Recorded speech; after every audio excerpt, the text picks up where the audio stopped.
Spirit of the age, a landscape of barricades and raids, the purposeful diffusion of smallpox and AIDS, while the snobbery and the robbery of intellectual property continue to live in opulence, while most live in a cage. Maybe not a physical encampment, but psychosocial enchantment, better known as emotional entrapment.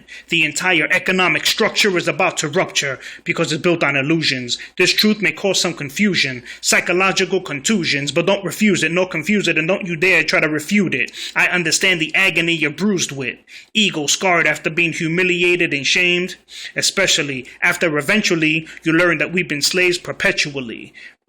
Burning inside just like effigies, controlled by the shadow beast effortlessly, and I must say so effectively.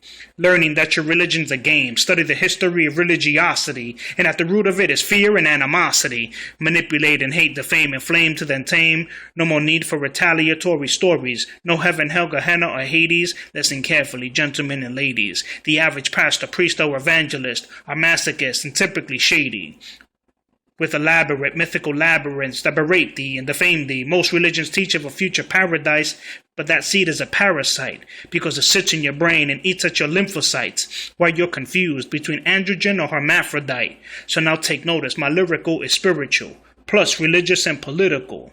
Yes, the spiritual is fantastically whimsical, but your attention is critical. Our people's position is pivotal. I'm sure you know that religiosity is based on astrology.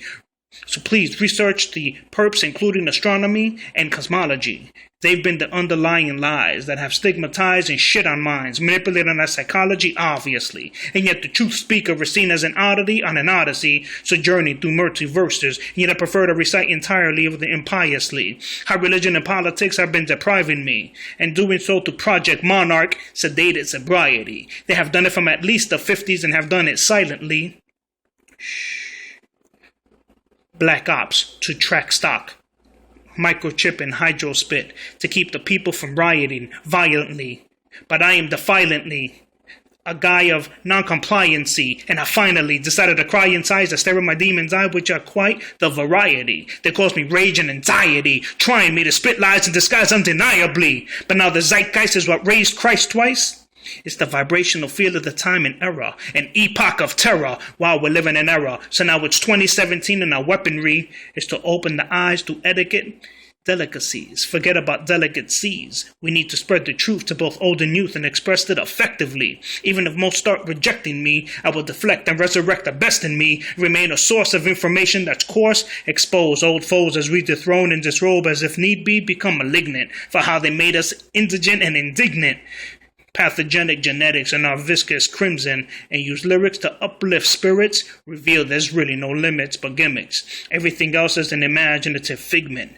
We are more than just pigment. So life can change at an instant. So begin your path of critical thinking and begin your own syllabic syllabus. So go start your written.